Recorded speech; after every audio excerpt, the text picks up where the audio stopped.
Welcome, everyone. Welcome to a cool little interview here that we're going to be doing here with Mr. Greg Heath. How's it going, sir?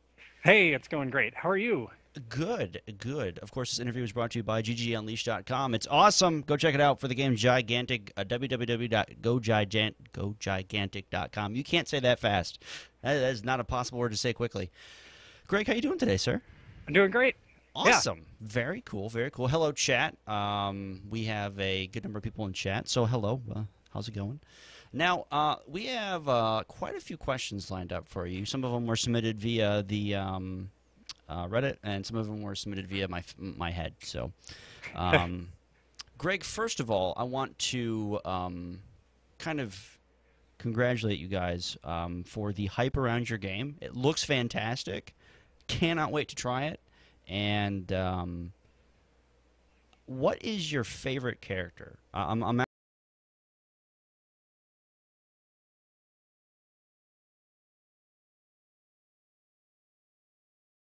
Personal favorite has been changing as time goes on, but my current new favorite is Uncle Sven because that guy is a nutball and awesome. awesome, awesome. Now, lore-wise, there's been speculation that he's an actual uncle. So I hope that we actually get to see that story unfold soon because I personally want to know if there's like a whole family of Uncle Svens. I don't know. I Well, I don't know where don't I know. was If going we with had that. a So family of Uncle Svens, a family, I have a hard yes. time. I think, yeah, that would be interesting. We'll see. So, how did you first start off in gaming, and what Uh, is your history behind that? so I got my start in just playing games from being just probably like everybody. Just when I was a younger child, my grandparents actually bought an Atari 2600, and they just loaded us up and bribed us to be over at their house as often as we could to play Nice. games like Pac-Man and Combat, Warlords, lots of good ones. But the funny thing was, my parents didn't really allow us to have games in the house. Not It wasn't really a punishment. It was just kind of taboo, I guess, for Hmm. them a little bit. So my first actual system that I owned was the Game Boy because I figured I could hide that quite well from my parents. They'd never Which find it. one, the brick or like The the brick, skinny one? The brick one. I the still have finished mine. screen brick. It still Yep. works too, and I think I've dropped that down the stairs multiple times. Yeah, I think I have mine, and I have my second one that was clear just because it looked Yep, cool. I have I the remember color. those. Yeah, I have all Yeah. those still.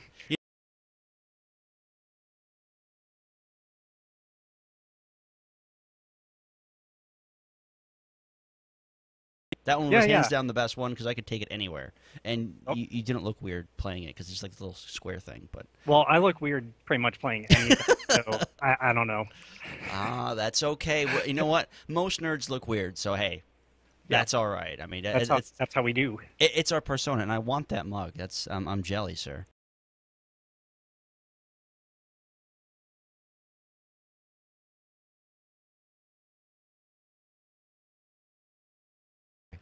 Oh, there you go. Earl Grey Yeah, is. you're a big tea drinker, if I I am. remember. Yes, I am. Yeah. So you talk about growing up. What was one of your favorite single player games and why? Ooh, favorite single player games. Okay, the first one that comes to mind would be Contra, actually, just Yes. because I, at that time, man, I'm getting nerf shot already. Um, at the time I was playing Contra, that was the time when we would rent games instead of buying them because Okay. we were really young. And I just played the living heck out of that game for 2 days straight while we had the rental. And I Nice. mean, within 2 days, it was like, yep, I can get through this whole game with one guy. And it just has a lot of fond memories. But then moving on, Super Mario 3 easily became my new favorite after that. So you can tell I was a big console gamer growing up. Hmm. But at some point, I transitioned to PC, and I remember the game on PC was Prince of Persia, the Oh very first man. one. The animation in that game, just the platforming mechanics was so stellar at the time. I was like, this is the greatest game ever made. So I spent a lot of time playing games that were an hour long. Like that Prince of Persia had an hour time limit, and it was just perfect for, oh yeah, I'm just gonna go, instead of sitting and reading for an hour, I'm gonna go, try to do a perfect run of Prince of Persia. And that was always kind of fun. I used to play Super Castlevania 4 every night before bed to beat that game. Those were some of my favorites. Um, I still have not beat any Castlevania games because they're extremely hard. yes, but that's because I'm just that much better than you, Well, probably. you know what? Right? That Yes, might be very well maybe. true. Also, Patrick is horrible at platforming games, so yeah. That my a buddy of mine loves Awesome Knots, and he always wants me to play that. And I'm like, okay, I play like one or two games and just rage quit. So I'm like, I just I can't do it. I just simply cannot do it. Um, So as far as like growing up and being kind of, I guess you were, I wouldn't want to say sheltered from video games, but your parents didn't really allow video games in the house. Did that change at all as you got older, or was that pretty much kind of up until you were 18? At some point, actually, at the point my mom started playing Tetris on the Game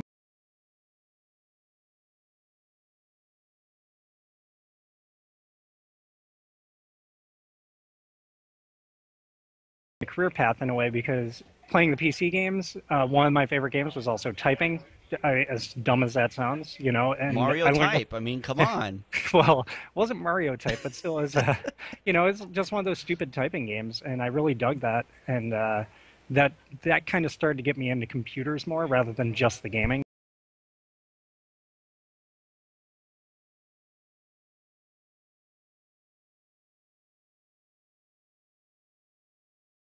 That's honestly, I think, what got me into computer games was like learning how to type really quickly. Yep, Now, did you take computer classes when you were a kid in your school?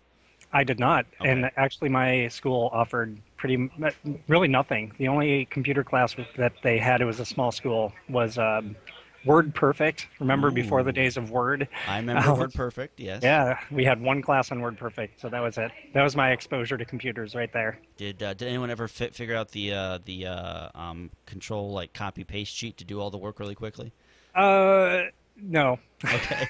Because I remember one kid in my class found that out, and then we it all passed around. We were done with our class in like 10 minutes, and the teacher could never figure it out. It was fantastic. Yeah, nobody was that clever, Ah, well. especially me. I'm not very clever myself. Well, but see, now, kind of skipping ahead of track here. What is your job right now at Motiga? Speaking of kind of computers. Okay, so my job here, if I get hit by one more Nerf dart, so help me. Um, my job here is gameplay engineering. Okay. So gameplay is a pretty broad part of making games. Hmm. It covers everything from camera, like how the camera moves, camera controls, how the player moves. Animation can get into there. Weapons is a very common, and probably one of the things I've worked on the most is just weapons and skills, for instance, like Very on cool. Gigantic. Yeah, the skill system is kind of that's my domain. Hmm. So anything broken there it comes to me, and Okay. yeah, it's higher level than say engine programming, which would be lots of memory management. Uh, they'll tend to look more into the crash issues because the code I write tends to not crash the game. Ha ha ha! But it can still happen. So Nice. Okay, so completely off topic. What is that G in the background? Because the chat has been going crazy about that. the what? There's The a what? G, there's a G in the background being moved and everything. So it's not there anymore. But Oh, yeah, there it is. that is a. You know what that is actually is a giant G from the movie Godzilla No way! that Troy, our awesome community manager, picked up when we all went as a on an outing to see the movie, and he just asked, "Hey, can I get that G because our game is coming out?" So, That's oh man, awesome. yep, Okay, so the G is moving around the office. All right, very cool, yep, very nice. All right, so back on track here. Oh, you guys sound like you guys have a ton of fun there, so that's awesome. yeah, Um, yeah, most of the time. well, yes, it is a job. It can be stressful at times. So your job is basically very much into making sure the code is correct. And are you a bug hunter or do you fix the bugs? Uh, I, usually I'll do both because if I find what the issue is, it's usually,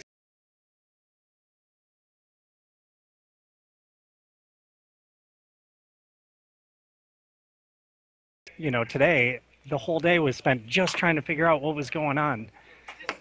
Yeah, just slide it Okay. in. But Sorry, yeah, there is a lot this is going really on. hard to concentrate. Agreed. Oh my God, what is happening? That's fantastic. Oh my gosh, that's fantastic. This is why we don't do live Hey, interviews. you know what? I am all for this.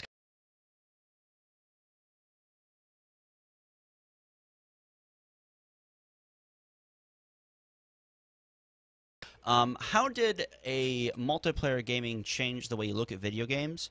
And can you describe one of your first experiences or your first memorable experiences dealing with a multiplayer game? So, very first multiplayer game, I had to really think on this, to be honest. Okay. So I'm glad you sent me some of these questions beforehand. The Double Dragon Really? was actually pretty amazing, mostly because it taught me how to be a jerk to my brother. So, That's amazing. and that kind of led into, yeah, once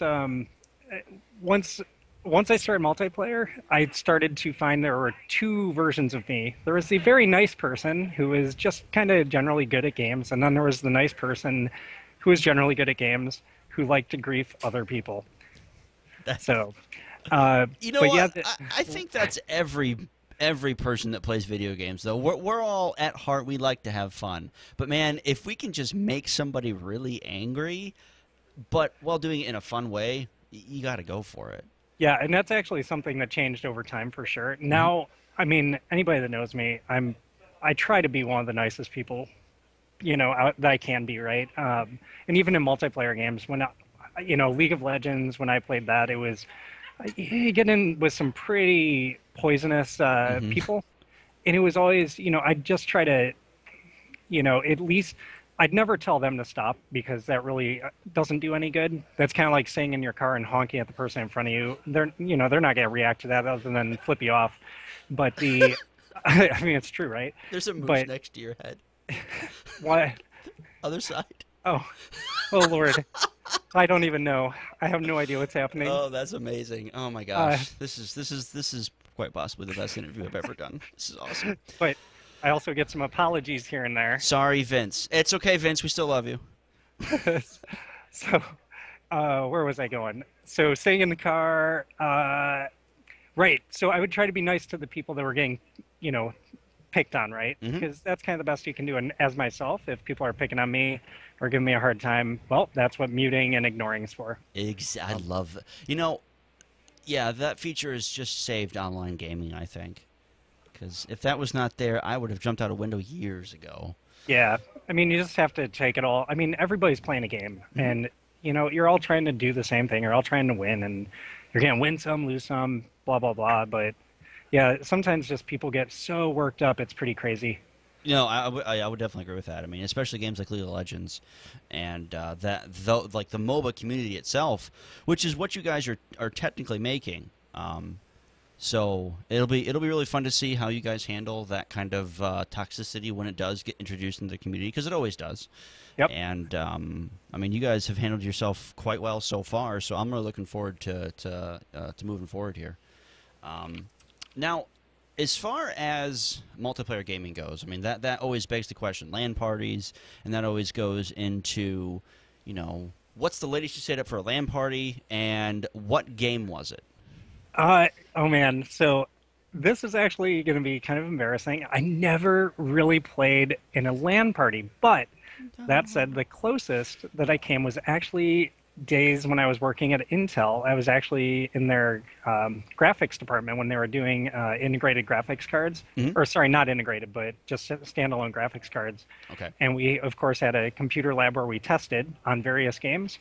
So we made sure to install our own, and we would stay after work, like, oh, 5 o'clock, everybody fire up.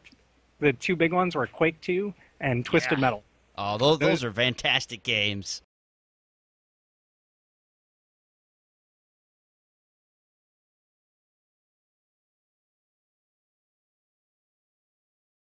we didn't leave the office, just was kind of draining in a way. It's like, what Hmm. the hell did I just do? Why am I still at work?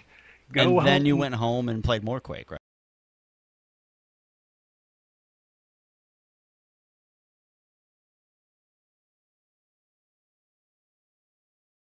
Or next week, and man, if I'm out past like 10:30, I'm like, ugh.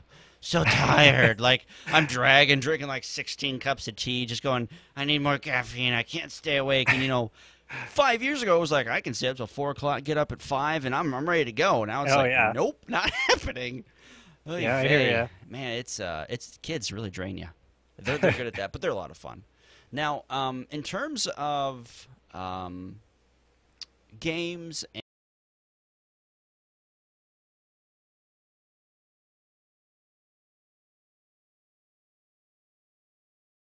if people have listened and watched the gameplay footage that you guys have spoiled on your YouTube channel, we do have some music in there, and especially with the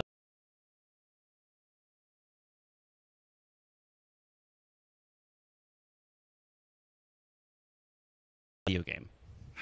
So this is tough because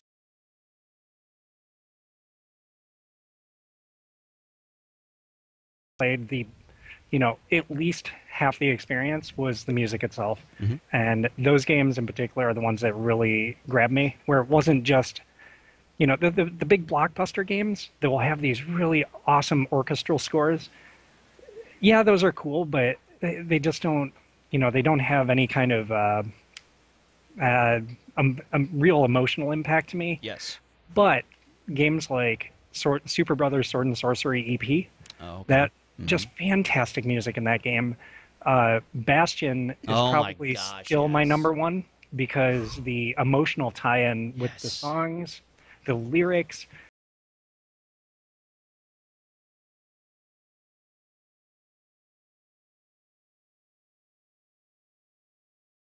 Oh my God, they made a duet out of it that was just It was amazing. fantastic, yeah. Yeah, and how often do you hear lyrics in games at all, Hmm. really? Much less male lyrics, Oh because one of yeah. the guys was a male singer. It was just really wild. So that's one that even at nighttime, my wife and I listen to music as we go to bed, and that one frequents our playlist for that. That's awesome. Now, speaking of music and emotional games, did you ever play Journey on the PlayStation 3? I did play Journey on the Okay. PlayStation Okay. 3, and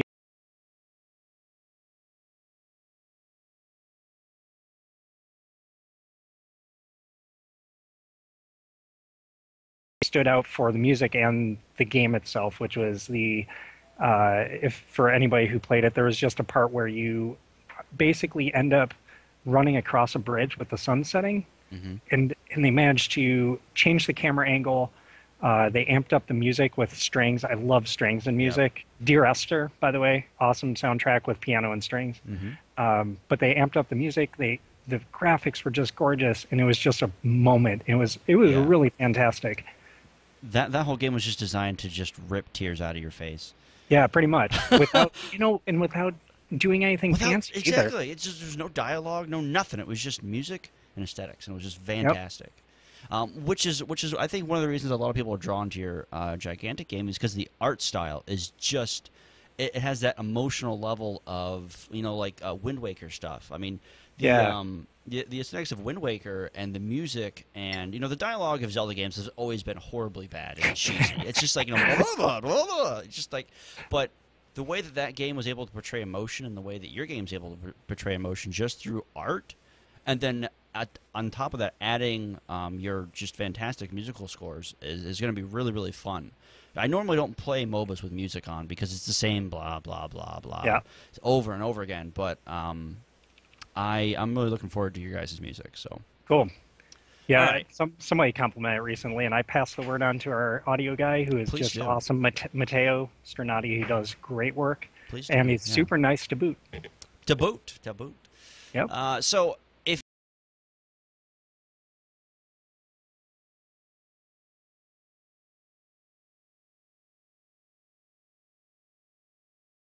Hmm. So it has to be low stress. okay, I don't want any risk of dying. Um, wow, that I mean even eliminates Pac-Man. yeah, I know, right? Like, where can you go from there? So I'm gonna roll with Tom Nook because Okay, okay, I like.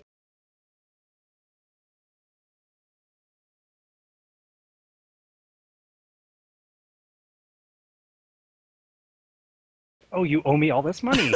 Oh, oh, you paid it off? Oh, well, I'm sorry, but now you have to get a bigger house Yeah. and owe me even more money.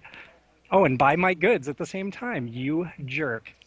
Yes, I'd like Yeah. to be him. Pretty Well, much. He well, just I mean, rakes yeah, it you're in. rolling in money. You're a raccoon that just doesn't care, and Yep. you get to just boss everybody around. I'm a huge fan of Animal Crossing. I haven't played the new one because I don't have a 3DS, so that Get a sucks. I 3DS. need to get one. I, There I are do now need. good games. Well, yeah, I know. Yeah, I'm gonna get a Wii U soon here too because Super Smash Bros. And all the awesome stuff coming out. But so Tom Nook, that's the very interesting. Now, did you? Okay, so take out the violence and everything, but put that in. And what video game character would you want to be? Oh, Like hmm. hyper action and that kind of stuff. Okay, that's a lot harder. Well, I wouldn't want to lose anybody. I don't know why Heavy Rain just popped into my head of all the most terrible games to be any character in at all. Wow. Um, but okay, this is gonna be weird, I guess, but I really enjoyed playing Dust, Mm-hmm.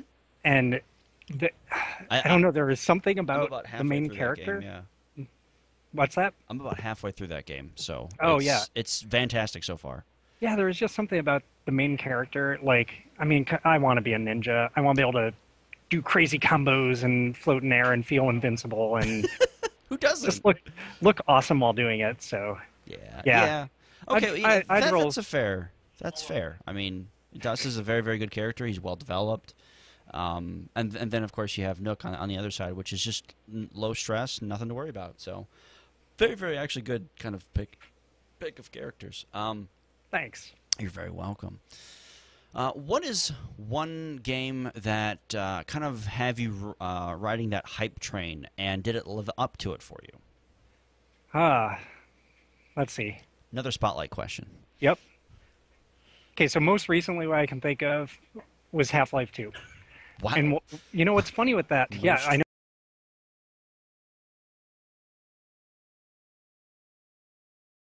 that kind of. Oh my God, I can't wait till this game comes out. Be- And it's mostly because I don't have as much time to play games anymore. So the games that I've actually enjoyed the most are the ones I never heard of. Like I was saying, right? Like Bastion, Brothers, Tale of Two Sons, like these really obscure games.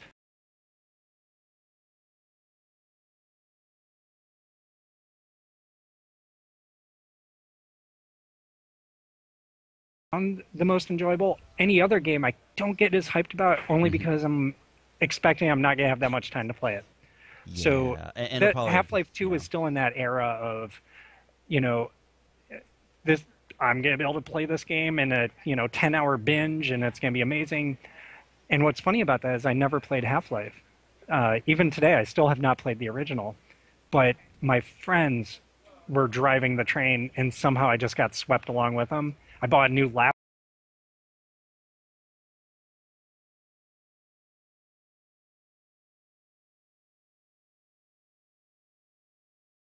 up to that point, Okay. where everything you tried to do in the single player experience was Hmm. just they thought of that. It was just like a really smooth game and tight gameplay and everything.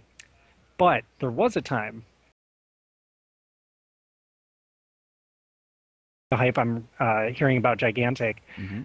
from people where I really felt that was I'm gonna say it again, Super Mario Brothers 3, because at the Okay. time, you know, I just wanted more info, always, always, always more, to the point where yes, I totally went to see The Wizard because that movie, if everybody remembers with Fred Savage, it I was remember.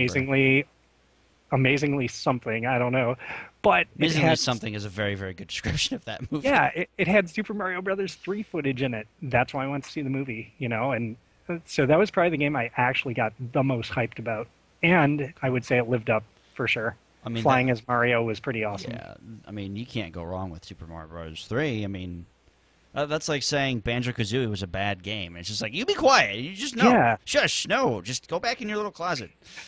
it's all about the Jinjos. Oh man. Then Nuts and Bolts came out and everyone was just so upset and I cried for Yep. a week and it was so upsetting.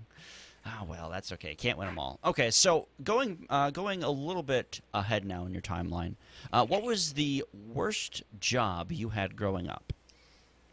So, I didn't really have any bad jobs growing up, and I think I would attribute that mostly to the people I was working with. I never had that kind of dead end job. Hmm. Probably, probably the worst job was when I was working at a golf course. Uh, Mostly because I am a people person. I love working like customer service type positions. But oh my God, being a golfer myself, some golfers just get so upset about random things. But luckily, as I said, the people I was working with were really awesome. So like one day, some guy came in and he was, we had to tell him the course was closed because it got flooded. And he said, "What? Why didn't you post a sign out in the parking lot to say that?" And luckily, my boss was there and just looked at him and said, What? So you could save yourself 30 feet?" Like, yeah, thanks for taking that one over for me. Where I'd just go, I'm sorry, I don't know what to tell you. Right. Yeah, But customer service jobs are fun. yeah, They're weird, but that's okay. So it's funny because a lot of people actually have a good worst job story, but you don't, and so I think that speaks volumes about your decision making and where to work. What was your best job growing up? I guess as a kid. oh, as a kid, but that's really tough. It's gonna be the golf course again. Really? Because on the good days, man, that was the most fun job. Because the days I wasn't inside the clubhouse, I was out just kind of patrolling, looking for Hmm. anybody having issues. I wasn't a ranger, but it was just Okay. I got to get one of the ungoverned carts, so that thing could get up to 20 miles an hour. Ooh. Yeah, man, I was like real life Mario Kart. And yes, I did in fact flip the golf cart at one point when I That's was doing the awesome. rounds. That's Yeah, awesome. that was only kind of awesome. I was scared to death I that I uh was gonna get fired. I did that, but that was intentional. So they do not go off ramps like you think they do in movies. They just go straight down. Yep. I got in a lot of trouble for that one, but that's okay. Where let's see. Did you ever get into any board games, card games growing up, kind of like Magic the Gathering or that kind of stuff? So, as far as Magic goes, I'm a late bloomer, and I'd never played Magic until probably 5 years ago. Okay. But before that, what kind of pushed those buttons, card games specifically, was a PS2 game called Called.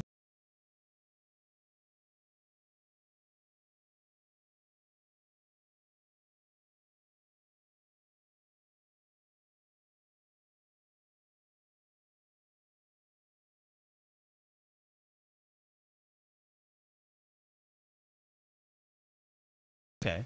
So yeah, my wife and I played the heck out of that game. Um, and then from there, I tried to learn Magic on my own. That just It's didn't too work, complicated to try and learn yourself. Yeah, so then it wasn't until I got to like 3 jobs ago and somebody decided to do a tournament and I said, I'll play, and there were a lot of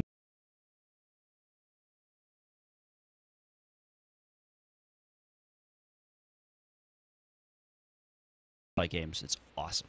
nice. I love Star Wars. I will buy anything Star Wars. It's kind of my weakness, if you will. Yeah, my favorite trolling ever is whenever anybody says, "Oh, I love Star Wars." Yeah, I was never a big fan of Captain Kirk though.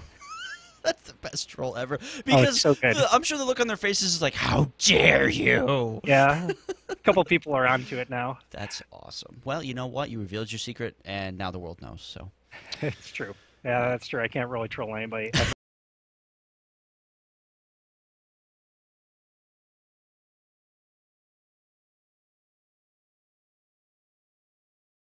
why did you pick your career, and what was the one thing that pointed you in that direction?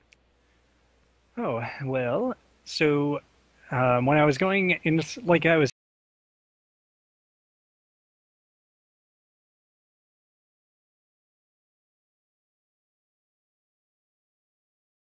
and went into chemical engineering. And I always looked up to my brother, so I thought, yes, I will do this because I also liked chemistry in high school, Hmm. and it turned out all engineers had to take a computer course, and there were two choices. You could either take C or Fortran, and at the time, I had no idea what either of those meant. So I took Fortran, and it turned out it was the last year that college taught it. But Oh, that's just depressing. yeah, I kind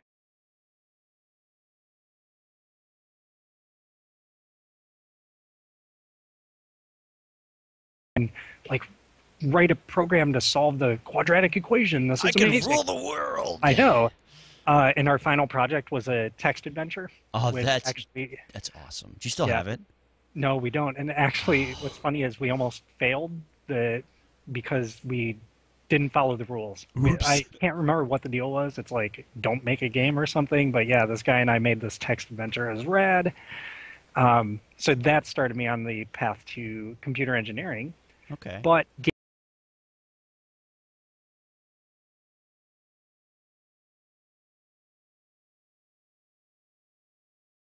Hmm. I'm in classes with people that had been doing it in high school, and I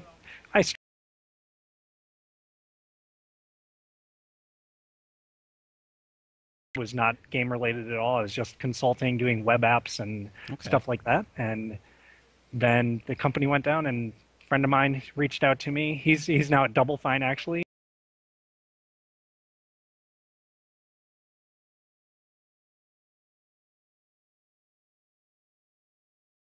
and so he kind of reached out and said, "Hey, you want to try to join us?" And I said, "Yes, please." So, yep, my Awesome. first job was with him and several other people at Outrage Games.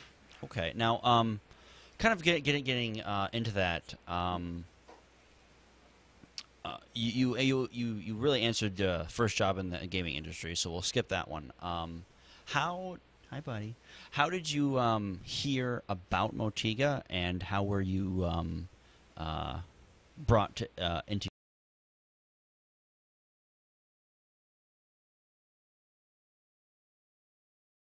With the games industry. I just wanted to Really? take a break. Yep.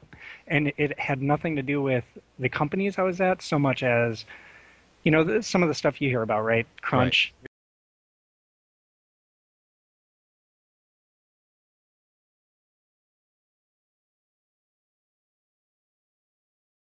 The games I worked on, they kind of went each one downhill. And yet Mm. I was working harder and harder myself. And it just started to get really demoralizing. And I was having my second child. Okay. So it was the crunch, I just didn't want to put my family through another really bad crunch. Right. And a friend of mine reached out to me, and I left games and started working at Philips on ultrasounds, uh, which was actually weirdly fun. I mean, again, the people I was with, they were really great.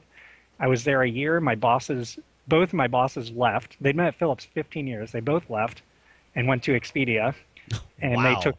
they took me along with them. So then I Okay. ended up at Expedia. .com. Yeah, .com exactly. And 6 months into that, former boss of mine from Cranky Pants Games reached out to me, Okay. and he told me about Motiga. There were 12 people, and they were working on Wow. something that they thought was going to be amazing. I There was not much to look at the time. It Hmm. was really an idea with some prototype, Well, of but course, 12 people. I yeah, mean, it's a drawing and a smile at that point. yeah, exactly. That's And awesome. I it was a struggle. It was a tough call. It was really a damned if you do, damned if you don't. Right. Is how I said it because I'm at Expedia at that time I was at Hmm. Expedia, and if I leave, I'm kind of burning a bridge. I've only Correct. been there 6 months,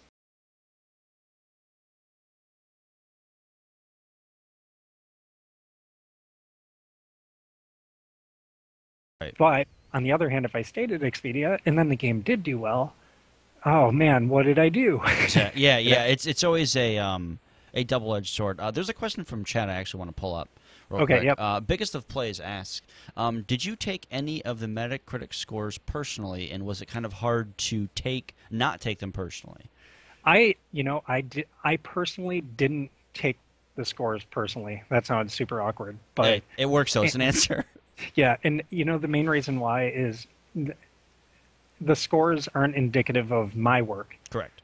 at all. And so I didn't take offense to it. Hmm. And most of the time, we took bets. We're all sitting there and saying, "What do you think the game's going to get? High, low? Is it going to be a 65?" And Dark Void was a surprise. I mean, anybody can look up the scores for that game. It still feels like something weird happened there. I mean, it wasn't the greatest game ever made, but there were just weird. The reviews, like the words used in the reviews, and the scores didn't seem to correlate. But that was one of my Yeah. proudest games actually because I was in charge of the camera system, and I don't think I saw a single review that said anything bad about the camera.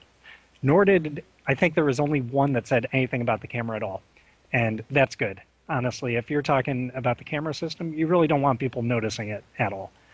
Yeah, Metacritic scores, just kind of a personal rant here real quick. Metacritic scores are completely BS in my opinion because they don't reflect the overall game. It's just the Reddit trolls and the crazy boycott things that are like, oh, downvote the game and just go crazy, when really the game isn't that bad. It's had a bad release, it's had bad PR, and that's generally what makes the game go bad on Metacritic. So, I mean, in terms of that, you know what? It's hard, like you said, it's hard to take that personally because it's not reflecting your work per se. It's reflecting the entire work of the company, which Yep. you win some and you lose some in the gaming industry. It's pretty much a hit or miss. I mean, it's very. I mean, look at Call of Duty and Battlefield. They pretty much release the same games every year, and people still buy them. Yeah, and you know what else is kind of sad about, well, not sad exactly, but with Metacritic scores, if the game doesn't score well, even though I don't take that personally, the bad part of that is, when you're looking at resumes for people, I know companies do this. They look at the games you worked on. And if you didn't work on anything good, Yeah. they kind of go, oh, well, he must not be a good programmer or whatever. It's not usually the programmer's fault or, it's never a single person's fault ever. But that's what they see, and that's where the correlation comes in. It's like, man, if I'd been on Half-Life 2 and got fired, I could have done the worst job ever, but, Oh, you worked on Half-Life 2? Hired. yeah, somebody's gonna, give me a call. It's kind of weird. Yeah, it's the gaming industry is such a what's the word I'm looking for? It's not a competition, but it's almost like a talent show contest, or like a Broadway kind of like runway show, where it's like you flaunt all your cool stuff, and if people like it, you like it, even if you worked on the best stuff, and your hair's off by a centimeter or something. So it's, I mean, for anyone who's looking to get into the gaming industry, try it. That's for sure. It's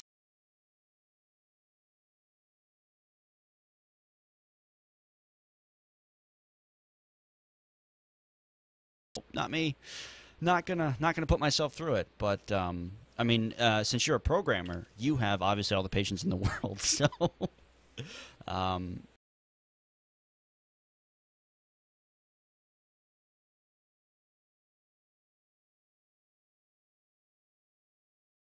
to other like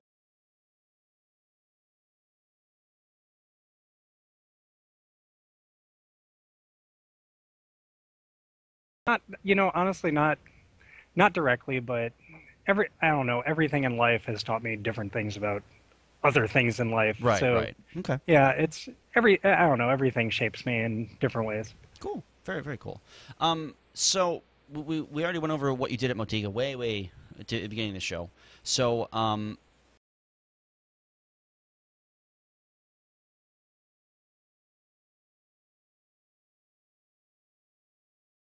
Oh, no, no question at all. It would be Liz Ingram because she has the meanest throw. She doesn't need a gun.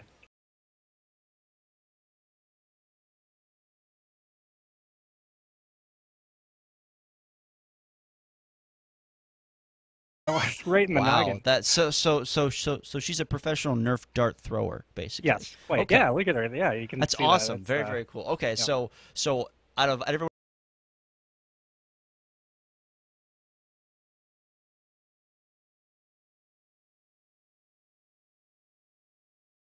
Yeah, So it's true. And she can find them on the ground. There's no reload time. she can be the ninja that you've always wanted to be.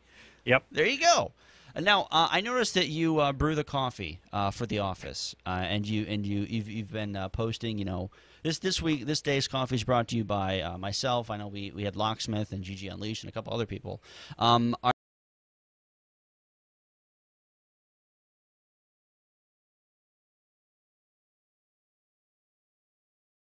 About 6:15 in the morning. Uh, ooh, scary, but it's all it's kind of so I can work my schedule with my family, of course. because then I then leave at 4 p.m. Hmm. and go, rescue my kids out of daycare and spend the evening with them. So I have more time at home in the evening with them, whereas my wife will do the morning routine and get them off to school and all. So Cool. it wasn't necessarily by choice, but the morning is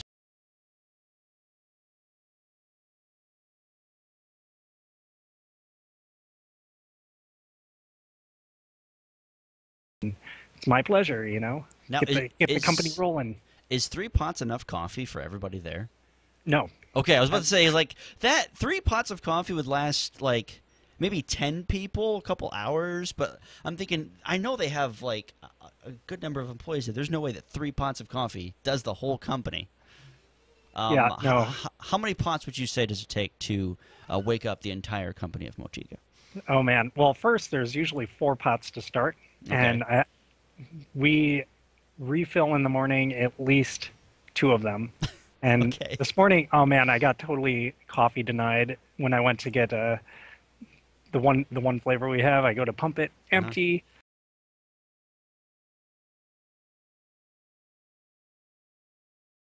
And you're just like, no, Boo just a little bit pissed. more, please, Yep, please. totally denied. Well, you know what? You can't win them all every morning. See, that's why I bring tea as a backup, just in case.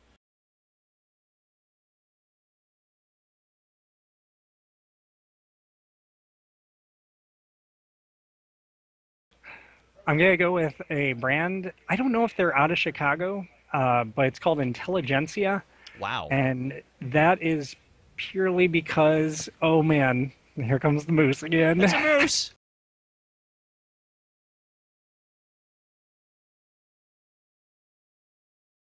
It's just special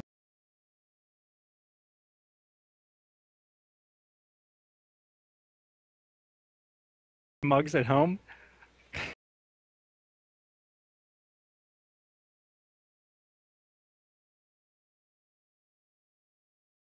Periodically get the Intelligentsia just so we can pretend we're back in the day, just harkening back to before we were married. So is that just a moose head?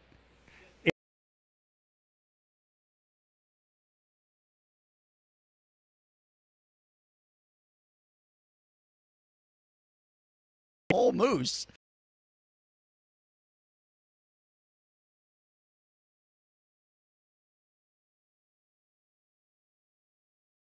I don't know.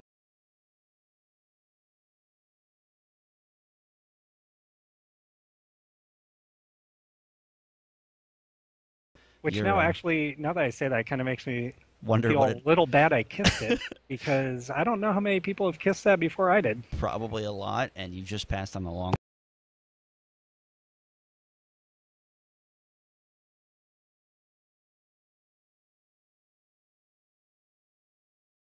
I'd like to give you a chance to give out some shout outs to your Twitter feed and everything else that you do socially in terms of where people can follow you and get in contact with you in terms of the game and everything. Yeah, so let's see where are all the. So I'm on Twitter, obviously. My ID, pretty much anywhere you want to find me.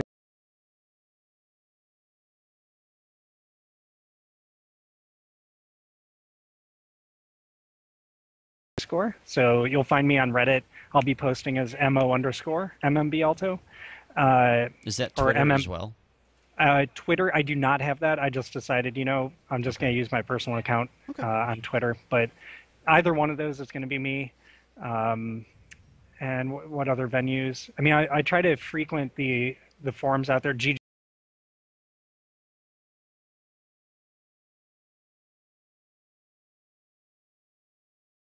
Bunch of community sites I've been trying to keep up with. But Mm-hmm. again, being a programmer, I don't get all the time to frequent those as often as I'd like, but I do try to be around.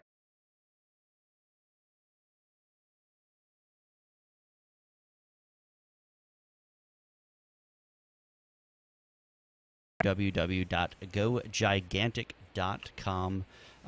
They have really, really nice websites, very, very well laid out, and a lot of good information. Also, GG